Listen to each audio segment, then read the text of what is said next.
Rubens Aguilar never imagined he would find his maid protecting his son from his own wife. It was a Thursday afternoon in Guadalajara, and the typical September heat made the jacaranda leaves seem listless. Rubens had returned earlier from a business meeting, something rare for a 47-year-old guy who controlled 3 textile factories in Mexico. As he parked his black BMW in the garage, he heard agitated voices from the backyard. One was from Paula Montes, who had been working as a maid for almost 8 years. The other, more shrill and angry, was from his wife, Lourdes. "Get out of the way, Paula! I'm his mother now!" Lourdes shouted. "With all respect, ma'am, but little Dieguito needs to rest. The doctor said he can't be in the sun for too long," Paola responded calmly. Rubens approached without making noise. Paola, a 52-year-old woman, was standing between Diego's wheelchair, his 12-year-old son, and Lourdes, his second wife, who was barely 28. "This kid needs to stop being spoiled. In my day, children didn't spend all day complaining," said Lourdes, trying to push the chair toward the blazing sun. "Mrs. Lourdes, please. Dieguito isn't complaining, he just said he's hot," Paola explained, grabbing the handles. Diego, a skinny boy with big eyes, looked on with fear and gratitude. Since the accident that took his biological mother's life and left his legs paralyzed 2 years ago, he had become quieter. "Paula is right, Mama Lourdes," Diego said softly. "Dr. Herrera said my skin gets red very fast because of the medicines." "Don't contradict me, little one," Lourdes responded. "You have to get used to the real world." Rubens felt his blood boil. He had married Lourdes a year after Carmen's death, thinking that Diego needed a mother figure. "With permission, ma'am, but if Mr. Rubens knew about this," Paula began. "Rubens isn't here, and even if he were, he'd agree with me," Lourdes lied. "Well, yes, I am here, Lourdes, and I'd like to know what total authority you're talking about," said Rubens, coming out from behind the plants. The silence was cutting. Lourdes turned pale. Paula sighed with relief, and Diego smiled for the first time in weeks. The next morning, Rubens couldn't concentrate. The talk with Lourdes had been tense and revealing. She admitted, shouting, that she considered Diego a nuisance, and that she had married Rubens only for the money and social status. Rubens called the house and asked for Paula to come to the office. An hour later, she was sitting in front of his desk. "Paula, I need to know the truth. How long have things been like this with Lourdes?" "Since the 3rd month of marriage, sir." Mrs. Lourdes began to show impatience with Dieguito. She told him he was a punishment in her life, that if she had known she would have to take care of a broken child, she never would have married. "My God," Rubens murmured. "Why didn't you tell me before?" "You always arrived late, sir, and Mrs. Lourdes threatened me. She said she would fire me." Rubens felt unbearable guilt. After Carmen's death, he had taken refuge in work. "Tell me one thing, Paula. When I'm not home, who really takes care of Diego?" "I do, sir. I help him with physical therapy. We read, we talk. Dieguito likes to water the red roses that Mrs. Carmen planted." The tears came without warning. Rubens hadn't cried since his wife's funeral. "Mr. Rubens," Paula said softly, "there's something I need to tell you. Something Mrs. Carmen asked me before she died. She made me promise that if you ever married someone who didn't truly love Dieguito, I should give you a letter she wrote." 2 hours later, Rubens was in his old room with a wooden box he had never seen. With trembling hands, he opened the sealed envelope. "My dear Rubens, if you're reading this letter, it means I'm no longer here and that person isn't treating our Diego with the love he deserves. I need to tell you something about your younger brother Mateo, who disappeared when you were children." Rubens stopped reading. Mateo. He hadn't thought about that name in more than 20 years. "Rubens, Mateo was never sent to any aunt. Your parents abandoned him in an orphanage in Tlaquepaque because he had a learning disability. They were ashamed. Mateo spent 16 years in that orphanage. At 18, he got a job as a janitor at an elementary school in Tlaquepaque. Now he's 44 years old. He leads a simple but dignified life. and he remembers you every day. Rubens looked at the photos in the box. Mateo at different ages, always with that shy smile. Please, love, if you ever need someone who truly understands what it is to love a special person unconditionally, find your brother. Mateo has that wisdom that only those who have suffered injustices can have. He lives on Independencia Street number 47 in Tlaquepaque. He works at Benito Juarez Elementary School. Do you know my brother? Rubens asked. I met him last year, sir. He's a very good man. He works cleaning the school, but in his free time he helps children with difficulties. Paula, do you think Diego would be happy to meet an uncle? Mr. Rubens, Dieguito always asks why we don't have more family. I think it would be the most beautiful thing in the world for him. Then tomorrow morning the three of us are going to Tlaquepaque. It's time for our family to reunite again. Saturday dawned with clear skies. Rubens woke early with a good anxiety. Lourdes had spent the night locked in the guest room. Daddy, are you nervous? Diego asked, while Paula helped him settle into the car. A little bit, son. It's been a long time since I've seen your Uncle Mateo. The trip took 40 minutes.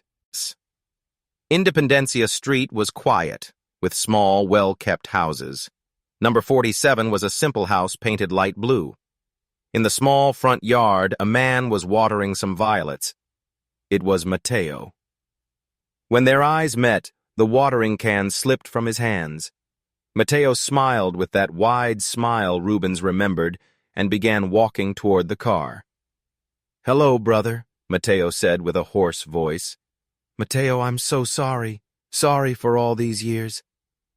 I know you're sorry, Rubens. I always knew. We were children, too.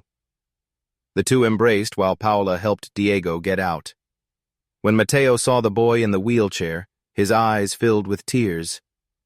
This is my son, Diego, said Rubens. Mateo crouched down to the child's height. Hello, Diego. I'm your Uncle Mateo.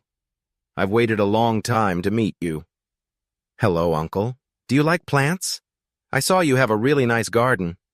I love them. Do you want me to show them to you? For 2 hours, they had the best time in years. Mateo told stories about the school, and Diego laughed when his uncle imitated the teachers. Uncle Mateo, can you come to the house from time to time? Diego asked. If your dad lets me, I'd love to. Of course.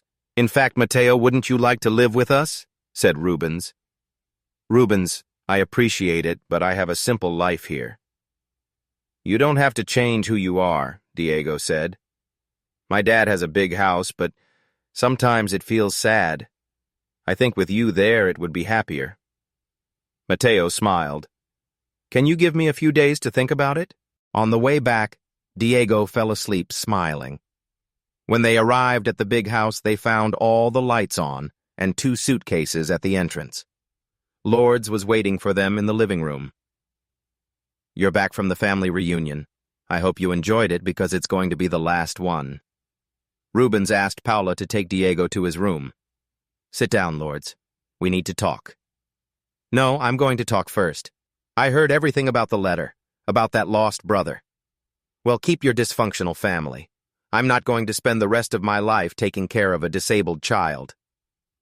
You're right to leave, Lourdes, but I don't blame you for not loving Diego. I blame you for lying, for making my son feel like a nuisance. That child is too spoiled. He needs to learn that the world isn't going to pity him. Diego is 12 years old and lost his mother in an accident that left him paraplegic. He doesn't need to learn to be strong. He's already stronger than any of us.